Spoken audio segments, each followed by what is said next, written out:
Oh, hello. John Neal here. Hello. Happy New Year. It's 2020, January 2020. Let's hope the next decade's a good one. We'll do our best. Right, this is a video about watercolour painting. Some houses on a hillside. But I've used not just watercolour, but some fountain pen ink as well as water. So it's coloured water. Same sort of thing. But it's an interesting effect. So, anyway, good to see you with me. Let's crack on, as they say around here.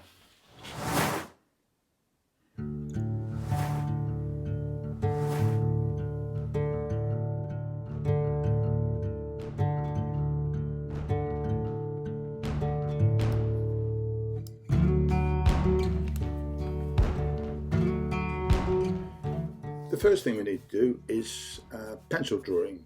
You might go straight in with a pen if you're brave, but this establishes all the lines and the perspective in particular.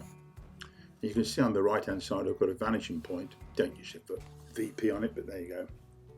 And if you use a ruler, you're going to get them on spot on, and I think it's important to get this looking visually accurate. However, later on I will point out I don't use a ruler for the lines. You've got to get rid of those dead straight lines.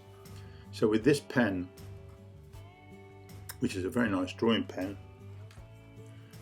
0.5 of a mil I think, you start to ink in the lines where we want them.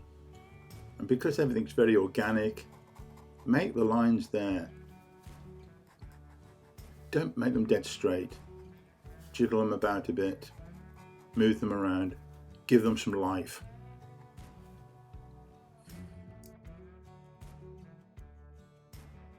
Right, this is just a regular black fountain pen ink. If you tip it up, you just get a little bit of ink in the lid, and that is sufficient for what we need here. You don't need much of this on the watercolour paper at all. Right, the first thing to do is to wet the sky area. Just wet it completely with water. And then you get a little dab of the ink, just drop it on, and you see how it bleeds into the wet area.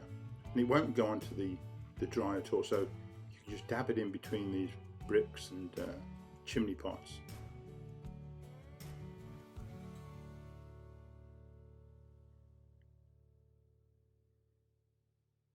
You can almost see now it's starting to bleed and make blues and slight browns. I'm drying it off now.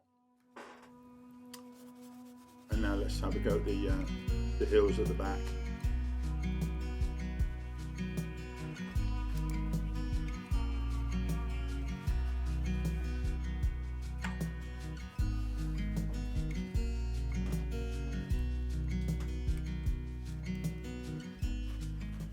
Right, I've put some burnt sienna on the brush now to help out with a little bit more colour in the whole scene, and put it one side and then the other so there's some continuity from left to right, and just to help it out, a little dash of the black ink as well.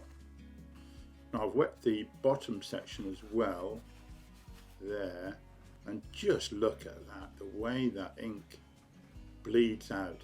The light will be coming from right to left, so that area at the end of the house will be dark later. Now I'm just going to see if I can thump it down a bit and get the ink and the colours to run down the page. Get it nice and wet, because the bottom of this is going to be a little bit abstract. It's not a definite drawing of anything in particular. And then it starts to run and pull the colours apart. Fantastic.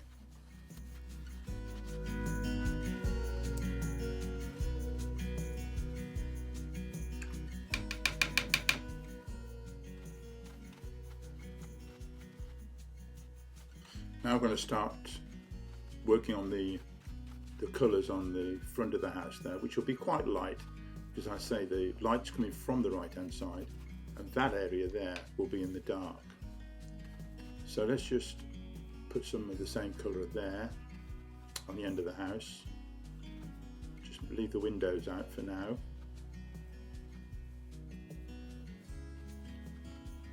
And again, not just one colour, let's just blob a few others in, and while everything's wet, they all seem to run together quite nicely, because that's just an area of stone and brick which will have all different colours in it.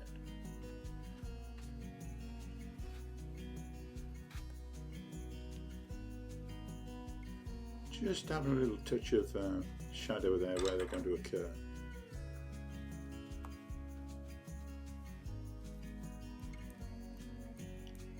Now, that's not a mistake, I did mean to flick ink onto the bottom section there.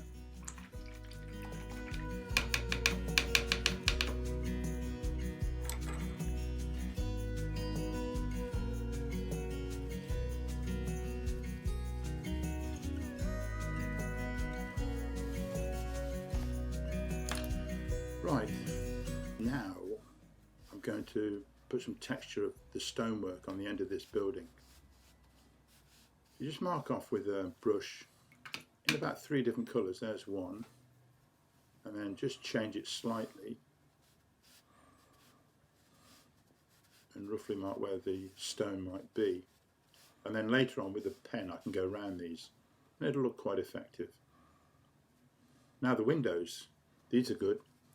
You can see how I'm just marking a sort of a bluey sky blue, the colours that might be in the sky, in the top of the windows, and get some water, a little bit of water on the brush. Just touch the bottom and let it bleed down.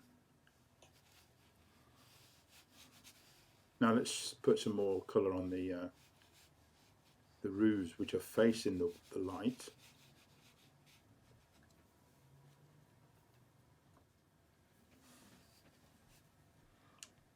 Now then, a bit of extra dash of colour. This is the sort of ceramic of the chimney pots in that orangey brown colour. Again, a little bit of water while it's still wet and just allow it to bleed across.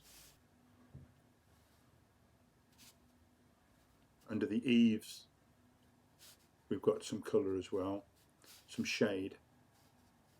But I have to say this was a bit dark, so later on you'll see I actually pull this off somewhat because I thought I overdid it.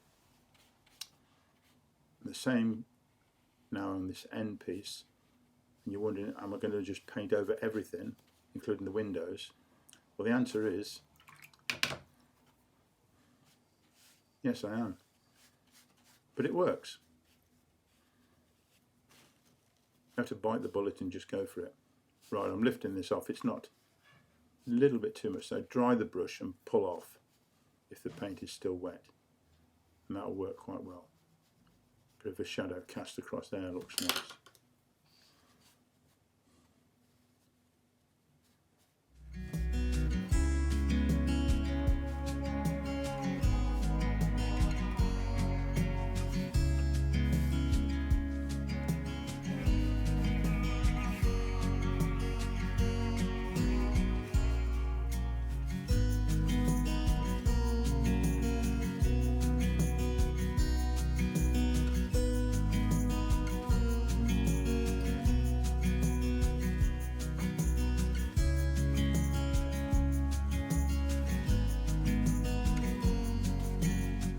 Now this technique's quite useful. You load the brush to a certain amount and then drag it sideways just to catch the paper, and you get this uneven and interesting texture from the paint. And all I'm trying to do now is add some more colour and let it run down the page.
Right, that foreground has dried off now.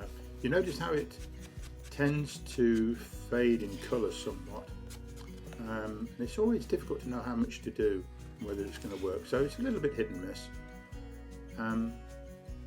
But now, just as I said before, I'm going to go around some of these shapes of these stones in the end wall with a pen.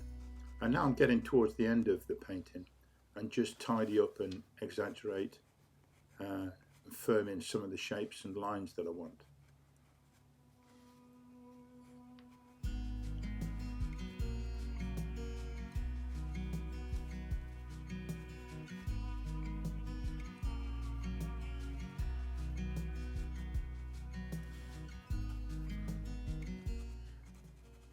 As a rule of thumb on the windows, if the light is coming from the right, then the window frames look would be shaded on the right and at the top. So that's where the shadow would be, on the right and at the top of the window frame. If you just make that little line a little heavier, it just helps give that impression of the light coming from the right. What I'm doing now is I've picked up one of my acrylic pens and dotted some red, orange and yellow in, just to give some idea of some possible flowers and coloured grasses and so on. And I'll add to these a bit more pen and finish off with some white as well. And then we'll be done.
Well, there you have it, folks. The watercolour painting with pen and ink. I mean, ink from a fountain pen. Quite good fun. You can see more of my paintings on my Facebook page. I've just got one called John Neal, which is all those paintings. You can also go to my website and you can buy one of 4 videos, 2 on handwriting, 2 on signwriting. You can even go to Amazon, all the links are below, and buy this book about handwriting, Cursive Handwriting for Adults. It's an American publisher, so it's aimed somewhat at an American audience. So if you're American, it's just for you. Anyway, there we go. Nice to see you again. Happy New Year again. And let's just see where this decade takes us. So I'll see you in the next video. Well, actually, you'll see me. I won't necessarily see you unless you send me a picture. So the way it goes. Anyway, bye for now. Bye.